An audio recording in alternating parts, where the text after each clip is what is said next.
Районда илешлеләрне коронавирус инфекциясынан вакцинациялау дәвам итә. Бүгенге көндә 600-дән артык кеше Спутник V вакцинасын козатып өлгергән. Алар арасында күпчелек хроник авырулылар һәм 60 яшьтән өстәгеләр. Икенче тапкыр. Икенче тапкырга килдегез. Ничек менә сезнең хәлегез бүгенге көндә? Әйбәт.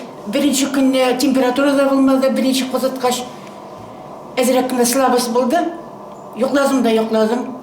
Шуннан 2-3 көн дигәндә бер нәрсә дә калмады.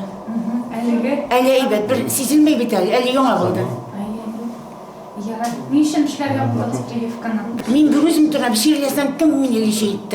Лучше козаткач уверенно чувствую. Язылып килдем дә тиз генә прививканы казатып та чыктым. Хәзер кунакка кайткан балаларым белән курыкмыйча аралаша алам, дип белдерә югары яркәдән Фәзилә Миргалиева.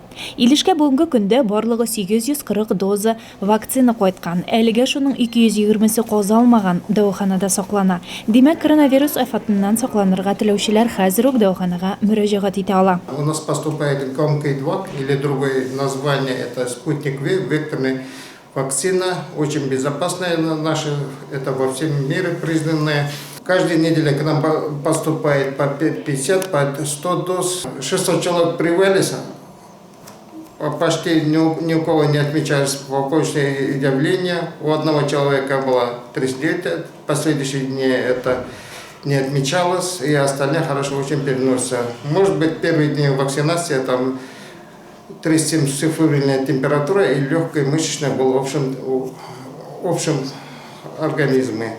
Прививкага госуслуги порталы яисә к врачу мобиль кушымтасы аша, шулай ук 1301-122 телефон номерлары аша язылырга була. Моннан тыш район үзәк дәваханәсенең эпидемиологына турыдан-туры мөрәҗәгать итәргә була.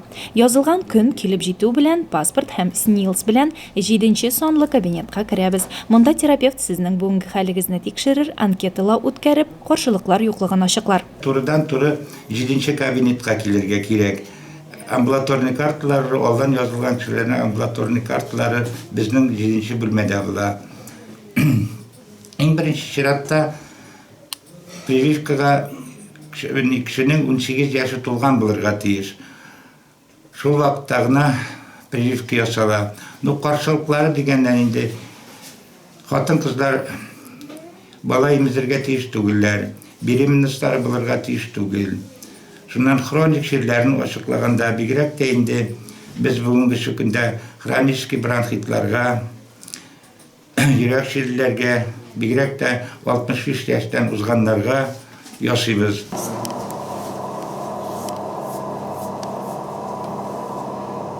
Су тигезмәскә, мушакырмаска 3 көн ярама. Безне ширләмәгез.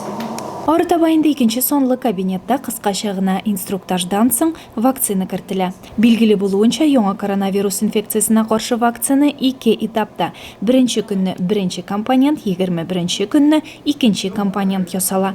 Прививка ясатып чыгу белән ярты сәгать дәвамында хәлегез табиблар тарафыннан тикшерелеп торачак. Үзегез кайсы авылдан эшлисез? Карабаштан эшләйм.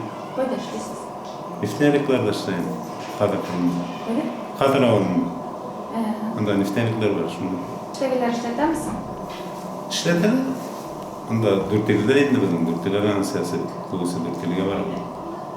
Шириндән котырга кирәк бит. Үзем ширләүгә карай, ширләп кешегә югарган, шуннан куркам. Шуңа килдем. Үзем теләп. Аны куркып торган райондашларга нәрсә әйтер идегез? Инде казатсалар үтсәләр инде. Ничектер бетерергә кирәктер инде ширне. Узган ял көннәрендә дә вакциналау эше дәвам итте. Теләгән һәркем район үзәк дәваханәсендә генә түгел, билгеле көннәрдә Мончар, Ишкар, Дөмәй һәм Андреевка амбулаторияларында прививка ясата алды. Күчмә ФАП, шулай ук югары яркәй урамнарында сәүдә нукталары янында халыкны хезмәтләндерде. Бу көннәрдә барлыгы 82 кешегә вакцина ясалды. Алин Хадимуллина, Ренат Хадимуллин, Илеш телерадиокомпаниясе.